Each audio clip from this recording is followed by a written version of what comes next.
आदरणीय दर्शकवृन्द, एकैछिनमा विश्वकपको विश्वविजेता जर्मनी र मेक्सिको बीच खेल हुँदैछ। हिजो मात्रै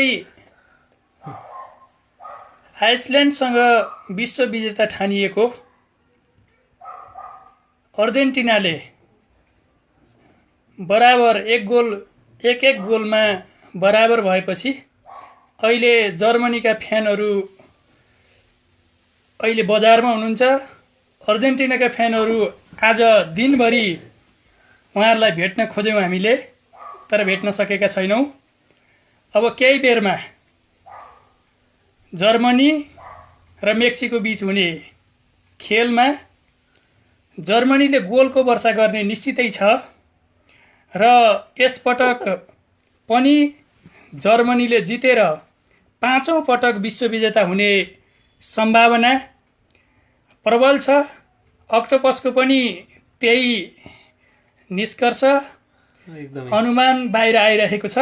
हामीसँग यहाँ हुनुहुन्छ स्याङ्जाका सुप्रसिद्ध खेलप्रेमी दीपक भण्डारी। तपाईँ के भन्नुहुन्छ? नमस्ते सबैजना फेसबुकमा हुनुभएका आदरणीय महानुभावहरूलाई, खेलकुद प्रेमी सम्पूर्ण महानुभावहरूलाई। जर्मनीको एउटा इतिहास छ। हिजो विश्वयुद्धमा पनि स्थलगत सेनामा हामी जर्मनीलाई कहिल्यै पनि हराउन सक्दैनौँ भनेर अमेरिकनहरूले भनेको एउटा तथ्य छ। त्यसैले गर्दाखेरि फुटबल भनेको स्थलगत युद्ध बलको चाहिँ महासङ्ग्राम हो। त्यसैले यो युद्धमा जर्मनलाई हराउने चाहिँ आँट चाहिँ कमै मात्र टिमले गर्न सक्नेछन् भन्ने मलाई लागेको छ। हिजो मात्रै नेदरल्यान्ड होइन यो भन्न आउँछ खालि, किनकि यो अर्जेन्टिनालाई हराउने नेदरल्यान्ड पनि एउटा टिम पर्छ। अर्जेन्टिना हारिसकेपछि भनौँ, किनकि एक गोल बराबर हुनु भनेको हार्नु बराबरै हो। धेरै साथीहरू हामी अब आजदेखि जर्मनीको पक्षमा छौँ, हामीले अर्जेन्टिना छोड्यौँ भन्नुभएको छ। केही साथीहरू हामी क्वार्टर फाइनलसम्म जान्छौँ, क्वार्टर फाइनलमा स्पेनले अर्जेन्टिनालाई हराएपछि हामी जर्मनीको पक्षमा आउँछौँ भन्नुभएको छ। सुमन देवकोटा हिजोदेखि हाम्रो सम्पर्कमा हुनुहुन्न, सम्भवतः उहाँ भोलिसम्म सम्पर्कमा आउनुहुनेछ। अखिल क्रान्तिकारीको अध्यक्ष रञ्जित तामाङ पूर्ण स्वस्थ भइसक्नु भएको छैन। अब पर्वतको चर्चित विद्यार्थी नेता, युवा नेता शङ्कर गिरी हिजोसम्म अर्जेन्टिनाको पक्षमा हुनुहुन्थ्यो, आज उहाँ जर्मनीको पक्षमा आउनुभएको छ र अब जर्मनी मात्रै विश्वविजेता हो। यसपटकको विश्वविजेतासँगै जर्मनीले 5 पटक विश्वकपको कप उचाल्छ भन्ने हाम्रो दाबी छ।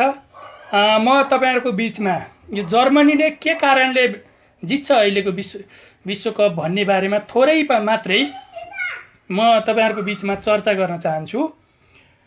यो विश्वकप फुटबल यस्तो प्रतियोगिता हो जसमा विश्वका 31 राष्ट्रहरू जर्मनीसँग फाइनल खेल्न प्रतिस्पर्धा गर्छन् र अन्तिममा जित जर्मनीको हुन्छ।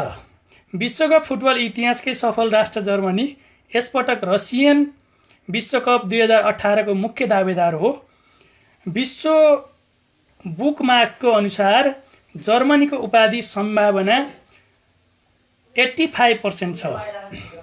डरलाग्दो ब्राजिल, रहरलाग्दो फ्रान्स, भरपर्दो स्पेन र एक्लो भए पनि मेसीको अर्जेन्टिना जर्मनीका दावेदार हुन्, प्रतिस्पर्धी हुन्। सन् 2017 मा सम्पन्न भएको अन्डर डिफरेन्स कप रसियाको विजेता जर्मनीलाई युरोपमा भएको प्रतियोगितामा छाप्ने गर्छ। उसले आफ्नो 4 मध्ये 3 विश्वकप युरोपियन भूमिमा नै जितेको छ, यति भन्न सक्छौँ हामी। र अब अहिलेसम्मको स्थिति हेर्दा हामी टिममा विश्वास गर्छौँ। अहिलेसम्म हेर्दा स्पेन र जर्मनीसँग टिम छ भने पोर्चुगल, ब्राजिल र अर्जेन्टिना एउटा खेलाडीको भरमा टिकेका छन्। एउटा खेलाडीले कति थेग्न सक्छ विश्वकप हामीले चर्चा गर्छौँ, हुटिट्याउले आकाश थाम्छु भन्ने गर्छ, तर सक्दैन, त्यो काल्पनिक कुरा हो। त्यसकारण अहिले हामीसँग टिम छ, हामी टिममा विश्वास गर्छौँ। कतिपयले भन्थे जर्मनीले विश्वकप जित्दैन। हिजो केही साथीहरूले भन्नुहुन्थ्यो अर्जेन्टिनाले आइसल्यान्डलाई 10 गोल हान्छ। मेस्सीले ह्याट्रिक होइन 5 गोल त मेस्सीको हुन्छ, तर बिचरा पेनाल्टी सुटमा चिप्लिएपछि अहिले मेस्सी सन्यास लिने कि नलिने भन्ने बारेमा आफ्ना समकक्षीहरू शुभचिन्तकहरूसँग परामर्शमा हुनुहुन्छ। सम्भवतः भोलिसम्म उहाँको अन्तिम निष्कर्ष आउनेछ। विश्वकपको इतिहासमा सन् 1962 को विजेता राष्ट्र ब्राजिल बाहेक अरू कुनै पनि राष्ट्रले लगातार उपाधि रक्षा गर्न सकेका छैनन्।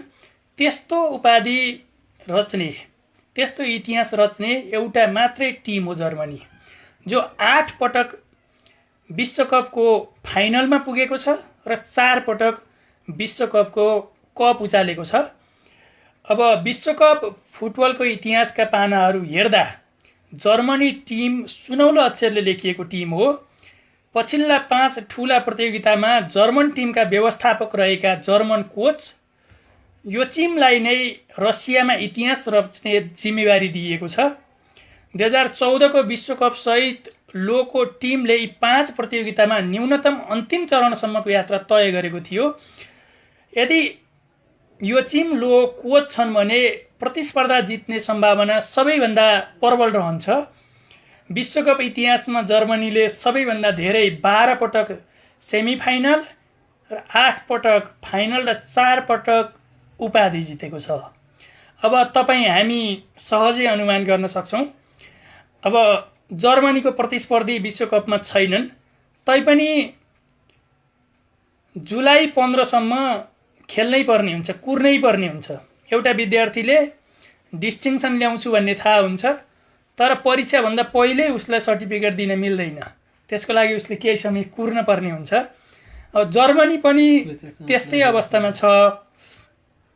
त्यसकारण हामीले अब केही दिन कुर्नु छ, 25-26 दिन हामी प्रतीक्षा गरौँ। कप उचाल्ने जर्मनी नै हो। यहाँ केही साथीहरूले कमेन्ट गर्नुभएको छ। माया लोप्सन, तपाईँ ब्राजिलको पक्षमा हुनुहुन्छ, हामीलाई थाहा छ, तर यसपालि जर्मनीले ब्राजिललाई 7 गोल चाहिँ हान्दैन। हामी 3-4 गोलभन्दा बढी नहान्नको निम्ति एकदम माया गरिरहेका छौँ। जर्मनीको टिमलाई हामीले यहाँबाट इमेलमा आज मात्रै इमेल गरेका छौँ। सम्भवतः हाम्रो इमेलको रेस्पोन्स हुनेछ। शङ्कर गिरीजी, यसबारे तपाईँ थप के भन्नुहुन्छ? यसबारे चाहिँ सबैलाई नमस्कार। सर्वप्रथम यो लाइभ चाहिँ हाम्रो मनोहरी सरको लाइभबाट चाहिँ हेरिराख्नु भएको छ। मैले उहाँले भनेका कुराहरूमा धेरै कमेन्ट गर्न चाहिँ चाहिनँ। फेरि मेरो आफ्नो पर्सनल कुरा के हो भनेदेखि मैले फेरि अहिले भर्खरै यही टिम भनेर चाहिँ हुँदैन, मैले खेल हेर्दाखेरि जो टिम मलाई मन परेको हुन्छ त्यही टिम तत्काल हेर्दाखेरिको मैले यो टिमको सपोर्टर है भनेर मैले गेम चाहिँ हेर्ने गर्दछु। यो मेरो पहिलेदेखिको परिपाटी हो। मैले उहाँलाई यहाँ बिचैमा रोकेँ। उहाँको कुस्मातिर जर्मनीका भन्दा अर्जेन्टिनाका फ्यान बढी हुनुहुन्छ अरे। उहाँहरूसँग सङ्गत गर्नुपर्ने हुँदा उहाँले अलिकति कुटनीतिक भाषा बोल्नुभयो। यसको लागि केही छैन। अब यहाँ केही साथीहरू हाँस्नु भएको छ, हाँस्न पाइन्छ। अहिले अर्जेन्टिनाका बाहेक अरू सबै साथीहरू हाँस्दा हुन्छ, किनकि आज ब्राजिलले पनि जित्छ, जर्मनीले पनि जित्छ। त्यसकारण यहाँ कोही रुनुपर्ने जरुरी छैन। तर कप उचाल्ने चाहिँ जर्मनी हो, यति कुरा हामीले बुझिराख्नुपर्ने हुन्छ। अब खेलाडी को छन् हामी चिन्दैनौँ भन्नुहुन्छ कतिपयले।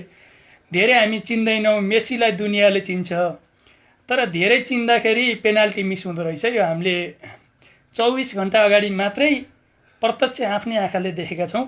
दीपक भण्डारी के भन्नुहुन्छ?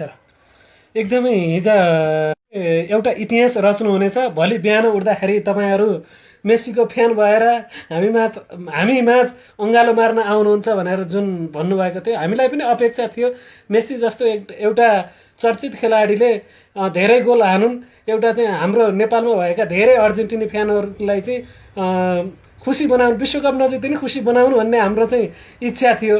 तर धेरै नेपालीहरू जति अर्जेन्टिनी फ्यान हुनुहुन्छ उहाँहरूलाई निराश बनाएर हिजो त दिपेश पुन दाईले एकदम निराश भएको फोटो हाल्नुभएको थियो। धेरै मान्छेहरूले चाहिँ कालो पोतेर अनि फेसबुकमा चाहिँ स्ट्याटसहरू राख्नुभएको थियो। त्यसले गर्दाखेरि एकदम मलाई पनि पीडाबोध भएको छ। जर्मनी फ्यानहरू आफ्नै प्रिय मित्रहरूको चाहिँ त्यो पीडा देख्दाखेरि म आफैलाई चाहिँ पीडा भएको छ। टफी सरी अर्जेन्टिनी फ्यानहरू यहाँ कपिल घिमिरेले भन्नुभएको छ कप उचाल्ने ब्राजिलले हो भन्नुभएको छ। हो, ठिक हो, चियाको कप चाहिँ ब्राजिलका खेलाडीले पनि उचाल्छन्, तर विश्वकप चाहिँ को उपाधि जर्मनीले उचाल्छ, यति कुरा हामीले बुझिराखौँ। अब हिजो अर्जेन्टिना र आइसल्यान्डको खेलमा बराबर भएपछि, किनकि उहाँहरूको 10 गोल हान्ने अनुमान थियो, त्यो हुन नसकेपछि अहिले हामीलाई अर्जेन्टिनाका धेरै फ्यानहरूले हामी अब जर्मनीको पक्षमा छौँ भन्नुभएको छ। तीमध्ये अहिले रञ्जित तामाङजी एकजना हुनुहुन्छ, त्यसपछि गङ्गा दाहाल पनि हिजोदेखि उहाँ जर्मनीको पक्षमा आइसक्नु भएको छ। उहाँलाई हाम्रो टिममा एकदमै हार्दिक स्वागत गर्न चाहन्छौँ। अब यो विश्लेषण भनेको यो हावा नै हुन्छ। खेलाडीले गोल हानेपछि त्यो साँच्चैमा परिणत हुन्छ, त्यो केही दिन बाँकी छ, त्यो मात्रै हो। अब कतिपय साथी फेरि नेपालमा के छ भने सबभन्दा बढी फ्यान चाहिँ अर्जेन्टिनाका हुन्छन्। हामीलाई थाहा छ, इन्डियन आइडल हामीले हेरेका छौँ, नेपाल आइडल पनि अहिले चलिरहेको छ। त्यहाँ के गरिन्छ भने आफ्नो समर्थकलाई जिताउनको निम्ति चन्दा उठाइन्छ, सबै साथीहरूलाई जम्मा गरिन्छ र एसएमएस भोटिङ गरिन्छ। एकजना साथीले एसएमएसमा 1000 पटकसम्म भोट गरेर आफ्नो पक्षको कलाकारलाई जिताउँछ। तर यो विश्वकप चाहिँ त्यस्तो होइन। नेपालमा 3 करोड नै अर्जेन्टिनाका फ्यान भयो भने पनि त्यहाँ मेसीले गोल नहानी, खनखनी गोल नहानी फ्यान धेरै भएर विश्वकप जितिन्न। यति कुरा चाहिँ हामी सबैले बुझ्न पर्ने हुन्छ, किनकि यहाँ हामी चाहिँ भिरकुटी मण्डपमा भेला गर्दैनौँ। किनकि बिहान भिरकुटी मण्डपमा भेला गऱ्यो, बेलुका चाहिँ गोल खानुपर्छ, यस्तो आत्मघाती काम हामी गर्दैनौँ। अहिले चाहिँ हाम्रो एउटा स्लोगन छ, जर्मनी ब्राजिल भाइ भाइ, मेसी अर्जेन्टिना बाई बाई। यदि त्यसकारण हामी चाहिँ फाइनलमा जर्मनी र ब्राजिलको भिडन्त हुनुपर्छ भन्ने छौँ। जर्मनी विजेता र ब्राजिल उपविजेता भएको हामी देख्न चाहन्छौँ। यो समय धेरै पर छैन। अब त्यसकारण मैले यहाँहरूको बिचमा यति कुरा भन्न चाहेँ, धेरै लामो कुरा गर्न चाहिनँ। र तपाईँहरूले आजैदेखि कुनै भ्रम पालेर अर्जेन्टिनातिर हुनुहुन्छ भने कृपया अर्जेन्टिना जाने भनेको क्वार्टर फाइनलसम्म हो। त्यहाँ क्वार्टर फाइनलमा स्पेनको गोलपछि, स्पेनले पराजित गरिसकेपछि उहाँहरू फेरि जर्मनीकै समर्थनमा फर्कनुहुन्छ। त्यत्रो दिन त्यता अर्जेन्टिनाको पक्षमा रहेर यता फर्कनुभन्दा अहिले नै जर्मनीको समर्थन गर्दा राम्रो हुन्छ, किनकि बढी नै पीडा हुनसक्छ। धेरै नै गोल हान्ला भन्ने अपेक्षा गरेको टिमले हार्दाखेरि अघिल्लो पटक ब्राजिललाई 7 गोल हान्दा नेपालका फ्यानहरू 4 दिनसम्म सुतेका थिएनन्। हामीले त्यस्तो परिस्थिति अर्जेन्टिनाको नआओस्, उहाँहरूको समर्थकहरूको नआओस् भन्ने अनुरोध गर्न चाहन्छौँ। यति कुरा राख्दै अब हामी तपाईँहरूको ध्यान केही बेरमा अर्जेन्टिना र आइसल्यान्डको खेल तपाईँहरूले हिजो हेर्नुभएको छ। अब केही बेरमा हामी जर्मनी र मेक्सिकोको गोल हेर्छौँ। यहाँ कतिपय साथीहरूले हिटलरको पार्टी भन्नुभएको छ। यो जर्मनी हिटलरको पनि देश हो त कार्ल मार्क्सको पनि देश हो, यो बुझिराखौँ हामीले। विश्वका सबभन्दा ठुला दार्शनिक पनि जर्मनीमा जन्मन्छन्, विश्वका सबभन्दा ठुला शासक पनि जर्मनीमा जन्मन्छन् र विश्वका सबभन्दा ठुला खेलाडी पनि जर्मनीमा जन्मन्छन्। र टिम भनेको टिम हो भन्ने कुरा चाहिँ हामी यति बुझौँ। यति कुरा यहाँहरूको बिचमा राख्दै हामी फेरि अर्को भेटमा अर्को पटक यहाँहरूसँग भेट हुनेछौँ। अहिलेलाई शुभरात्र, रात्रि, जय जर्मनी, यहाँहरूको जय होस्। नमस्ते। ल सबैलाई नमस्ते। र आज जर्मनीको पक्षमा आफ्नो चाहिँ अभिमत जाहेर गर्दै फुटबल हेर्नु होला, नत्र निराश भएर चाहिँ रातभरि निद्रा नपर्न सक्छ। हस् त, धन्यवाद। ल नमस्ते नमस्ते।